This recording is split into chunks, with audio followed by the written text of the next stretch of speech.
Hey, Sarah, welcome to the show. As a way of getting started, tell us a little bit about yourself. Hi, thanks, Brian. Very happy to be here.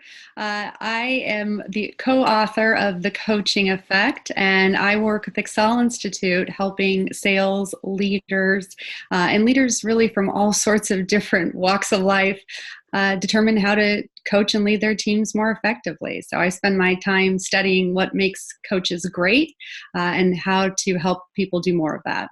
Cool. And yourself, Bill, where do you fit in? I seems like anymore I report to Sarah, but I'm the president of the Excel Institute and the other co-author of The Coaching Effect. And yeah, what she said in regards to what we do, helping leaders and coaches throughout, primarily the business world. It seems like anymore we're being pulled into the athletic world as well, but helping everybody understand and quantify the impact that they have on the performance of teams. Cool. And what did you see going wrong in the field that prompted the motivation to write a book about it? There are a few things. Number one, the primary motivator actually, Brian, was our clients and friends that were continually asking us, do you have a book? Well, why don't you write a book? Yeah. We've been doing research for over 10 years, and we had a great chunk of data that we wanted to do something with. So the need was, number one, that. Number two, the way people look at coaching and view coaching is just backwards. They see coaching through such a limited lens. They view coaching as, in sales, for example, as feedback, for example, that a sales manager might give a salesperson after a sales call. Yeah. Well, coaching is so much more than that. Coaching, as we've seen in our research, and we found in our research, and Sarah can expound upon this, it's about the relationship you have with the person on your team. It's your ability to drive great processes and put in proper systems, your ability to challenge people, to make them uncomfortable, to create that healthy discomfort, which allows them to grow. And all everybody wants to talk about are like pipeline reviews and KPI, forecasting. Yeah, dashboards. And yeah, right. And if you're doing that and you suck at having relationships, Brian, you're actually going to demotivate people. We have seen it in the inner data. People will actually sell less if we tell them to coach more. So there's a big gap between understanding really what coaching is. And then the third item is that nobody's measuring it. Yeah. We've been able to quantify what great coaching is. And because what I see is no coaching, or that their idea of coaching is doing a pipeline review or sharing a forecast, counting KPIs. And they've created journalists or actors instead of salespeople. And I recently did a video on LinkedIn about, I did a mock conversation between a sales manager and a sales rep, where they ask about a deal, and instead of wanting to talk about it, they go, put it in the CRM. Rep puts it in the CRM. Then the manager calls them to ask them about the deal. It doesn't read the CRM. Right. He goes, okay, I'll read the CRM to you. I think that's right. And also, let's face it, sales leaders aren't known for their coaching abilities. I mean, the great ones are, but most of them get promoted because they're the most administratively focused salesperson sometimes. They're the person most apt to be able to manage the CRM and the operations versus the actually being a great sales leader. So that transition must be pretty tough, isn't it? Yeah, it's really tough, because what we see is that when we ask salespeople what their manager does best, it's exactly what you said. They feel like their manager has good product knowledge, has good industry knowledge, has good selling skills, but none of those translate to actually more motivation to sell. If the sales leader is a great coach, if they can help that person improve their skills at point of sale, if they can help that person grow and develop professionally, that's what we see correlate to better sales results. So yes, they're promoted because they're great salespeople, but they don't have the skills once they move into that job. And so that's where we've really tried to come in, is to help them understand this is what the transition has to look like. This is what you have to be good at if you're actually going to help your team perform, as opposed to you just being a good individual performer. Yeah, because coaching is different than sales training. Because people who are good at sales usually aren't very good at explaining why. Right. Sales. They'll take one characteristic, relationships or product knowledge or rapport, and they'll kind of narrow it all down to that, their magic, instead of how do you convey that magic to somebody else and be able to talk through that. How do you guys define coaching? Go ahead, Sarah. Okay. So essentially, it comes down to kind of three primary elements. If you're going to have a good coaching relationship with somebody, you first have to build a great relationship with them. So you first have to know who they are, understand who they are, and to be able to motivate to that. Number two, you want to have some element of order and expectations to what you're asking them to do, to give them a clear picture of this is what good performance looks like. Here's my expectations from you. And then number three, you want to be able to challenge them. We call it putting them into complexity, getting them to learn, getting them to build their skills, getting them to think differently and hopefully take some new approaches in order to improve. You put that all together, relationships, order, and complexity, and you see improved performance. And to us, that's what coaching really is helping somebody achieve their goals, helping them improve their performance levels. You do that, you're a good coach. And you don't see that very often, do you? We don't. When we come into client relationships, we typically see that maybe only a third of the people that we work with really have that natural coaching ability or that ability that they've developed throughout their career. The rest are just lacking in certain areas. And do you see a lot of just game playing where the reps smile and nod, what I used to call, whatever the manager said, you smiled and nod because they're going to go away and you go off and do what you know works. Yeah. And then the manager looks at it as kind of transactional, meaning you either make your number, you don't. If you don't, you put on a plan. They're constantly interviewing to replace you. You're looked at as a tool, not a real member of a team. Right. Yeah. And how do you go about changing that mentality? I'm sure you can tell them, but then they're like, well, I've got my number to make. I've got my job to do. Yeah. Go ahead, Sarah.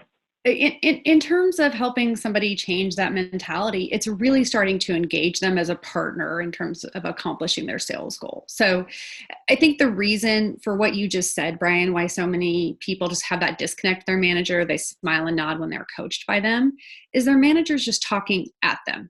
They're saying to them, here's what I did when I was a salesperson.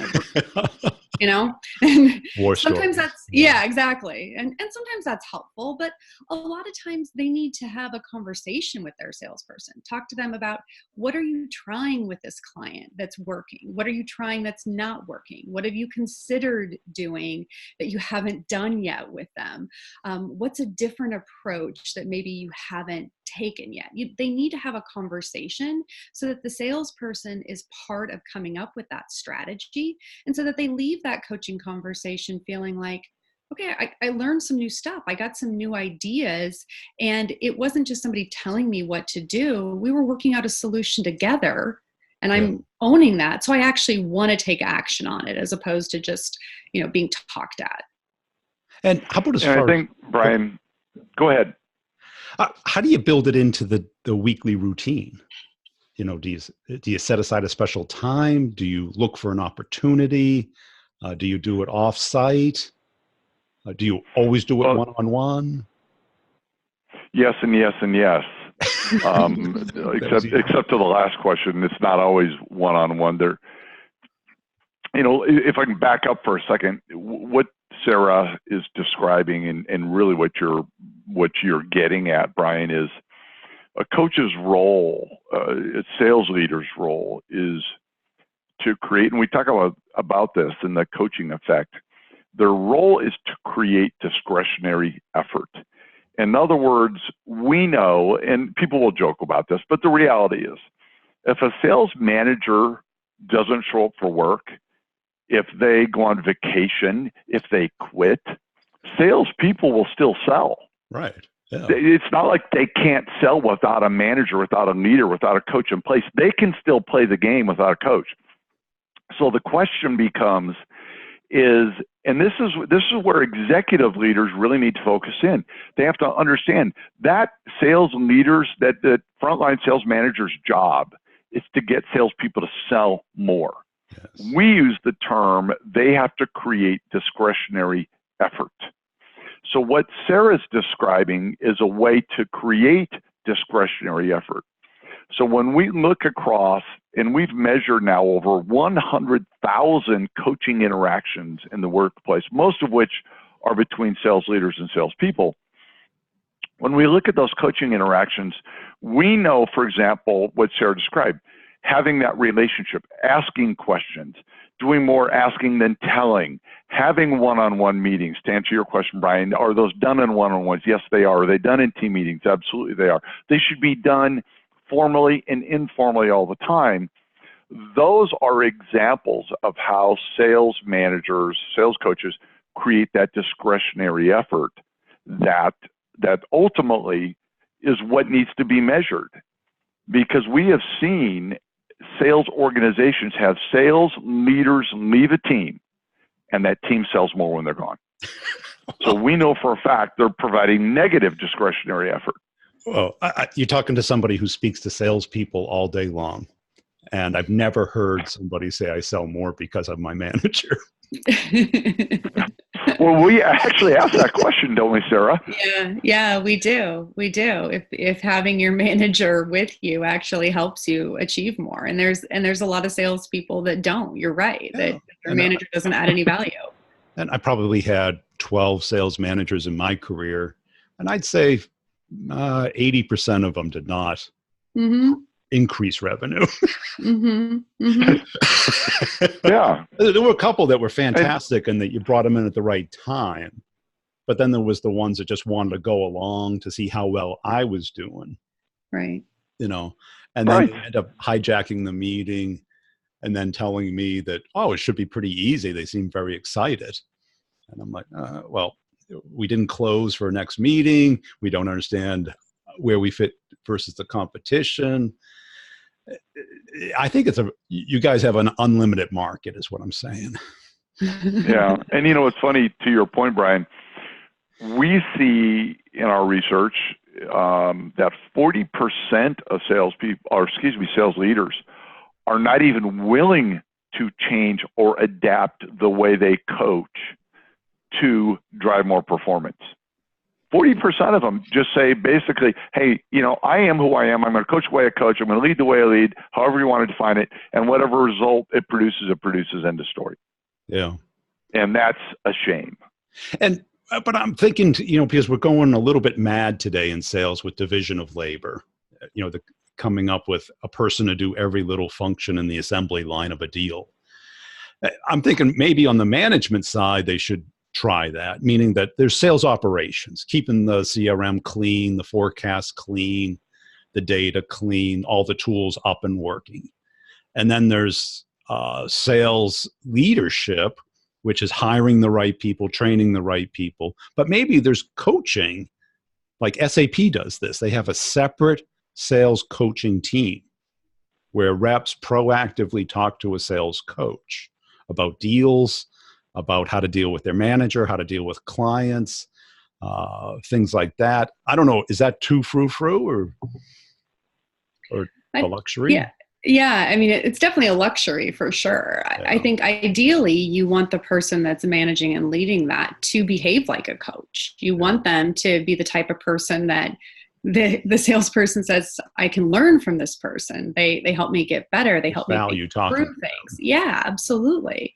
And the good managers do that. The good managers really do behave like a coach. But yeah, it's a luxury in the sense that most of them don't. I will say the one good thing that we've discovered over the last few years is that you can help a sales manager get better in these areas. We went into this kind of curious to see if, when we measure the quality of sales coaching, and we measure that by asking their salespeople. So we don't take the word of senior leaders. Yeah. Yeah, exactly. I'm fantastic.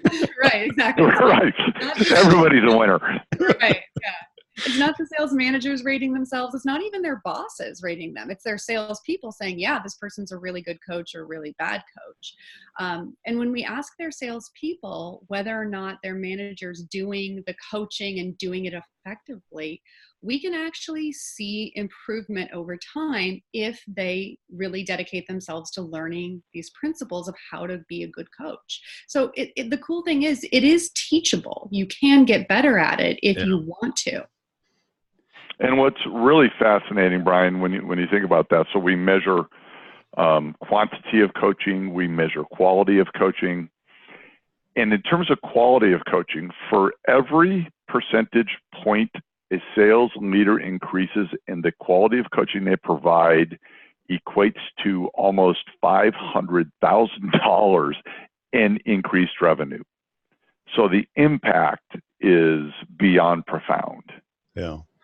Because I look, off my anecdotal experience, in that if most reps are always concerned about their job, either they're doing really well, my territory is going to get cut.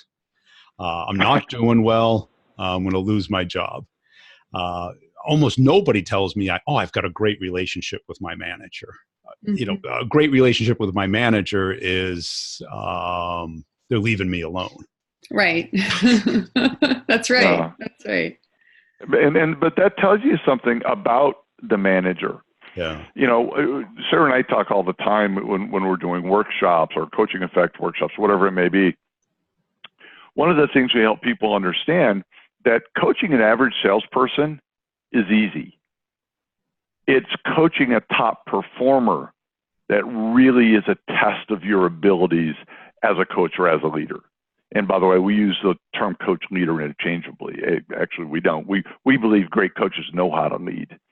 Leaders don't know how to coach. Coaching involves a level of complexity because there's always a team involved. But so we believe, great coaches know how to lead. And so getting back to your point, in which I forgot what it was. I'm drawing a blank right now. Can you edit this out? What's that? They feel a great manager is somebody who just leaves them alone and does what they ask. Oh, right. So if a salesperson says, I just want my manager to leave me alone to get out of the way, obviously they're not providing any value. Yeah. And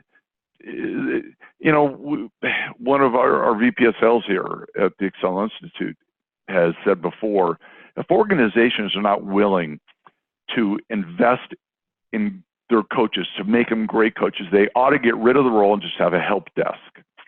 But then, which would be interesting, back to your, division of labor. I remember working Sarah and I have done work with way beyond our own organization. And there's a woman in particular, her name is Dr. Mary Ulbein, who's got a PhD in org behavior and leadership.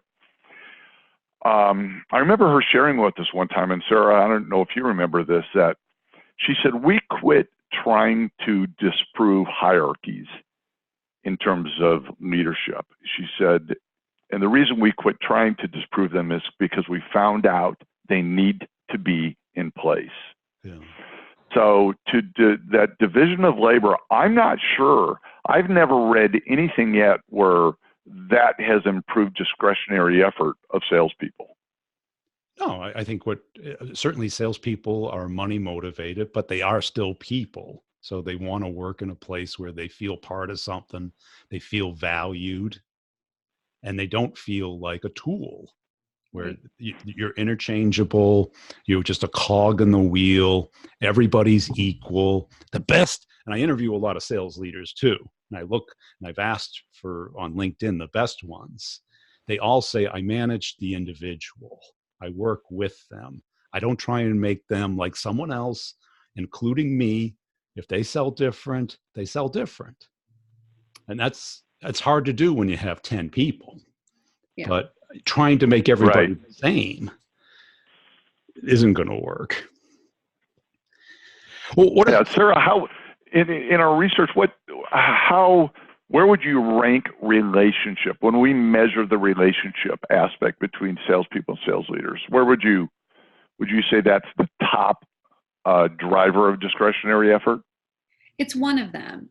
So having a good relationship with the people that you're leading, them saying that my manager really knows me as a person, or my manager really cares about me more than just as a sales rep. They care about me as an individual. Those leaders who get high marks there tend to lead teams that produce more. So it's one of the key drivers of it. And then another key driver is, does my manager teach me, coach me, challenge me to grow and improve my skills? And the coaches that get high marks there also see team members that produce more. So relationship and then that challenging outside their comfort zone is really key. yeah, because I see this having the most impact versus having a clean CRM and being what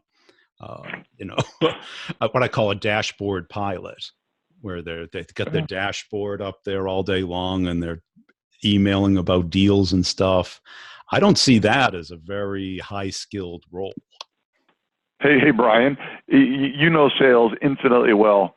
Have you ever seen the top producer of the year, the number one producer, or whoever their President's Club winners? Do you ever see them get up on stage, receive their awards, and thank their CRM? I've seen the opposite. I've introduced as the only person who has never logged into the CRM. Mm-hmm. And they tolerate them because they know how to sell. And the CRM has its place and it is valuable. And you got to have a forecast and you got to have focus. But the job is selling, Mm-hmm. closing deals, and getting clients. That's the objective. Yeah, we're going to, I believe, Sarah, correct me if I'm wrong, but one of the things we're starting to measure, because we've seen nothing in our research yet. Now, keep in mind, we're not saying, I come from a sales leadership background, and I get it. I've done thousands of pipeline reviews. I've seen so many forecasts that make your head spin. But again, we're not saying they're not important, but in terms of creating discretionary effort, and so again, Sarah, correct me if I'm wrong, we haven't seen anything in our research that would tell us doing a pipeline review or accurate forecasting drives more sales results. Yeah, no, it doesn't. I mean, if you look at what the differences are between the top coaches, those coaches whose teams are performing better, it doesn't have anything to do with whether or not that coach is knowledgeable about products. It doesn't have anything to do with whether or not that coach is knowledgeable about their industry. It doesn't have anything to do with whether or not they do regular pipeline reviews. It's not that those things aren't important, but they're just not a differentiator. It's kind of like it's a basic expectation. It's an operations issue. Yeah, you can do that basic stuff. The coaches that really have teams that perform better, they have a coaching relationship. They build good relationships, they build good rapport, and they actually teach and challenge their people to improve their skills. They add value. When their team members ask them a question, they help that person learn, and they actually help them build their skills. So that's the differentiator. Cool. So tell us about the book. What will people get out of it if they invest their time and money in reading it? It's a good question, and thank you for asking that, by the way, Brian. They'll get different things, which is interesting to visit with people who have read it and to read the reviews on Amazon and various places, which, knock on wood, have all been positive so far. Number one, they're going to understand the science of performance and how coaches impact, how a coach's behavior impacts the behavior of the people that report to that coach, that are part of that team. They're going to learn about the growth rings, which were basically not sound arrogant by any means, but were kind of made famous in the TED Talk about how discomfort will ruin your life. So they're going to learn the role of discomfort. They're going to learn how that's important to growth. But they're also going to then get really specific. Sarah, in my mind, did a really nice job in the book of drilling down to, hey, what if I'm a leader in sales, what do I do tomorrow? What do I do next week, next month, next quarter, next year to drive improved results? And then we close the book in the final chapter with how does an organization, not just most of the book is how does an individual coach well, but we close the book with how does an organization implement a measurable, quantifiable coaching program. Cool. And where can they go to get it? They can get it on Amazon. They can get it at Barnes & Noble. There's a number of local bookstores that are carrying it. And if you want to have more information on the book in general, you can also go to our website, which is excellinstitute.com. So ECSELL institute.com. And there's a lot of information on the book there as well.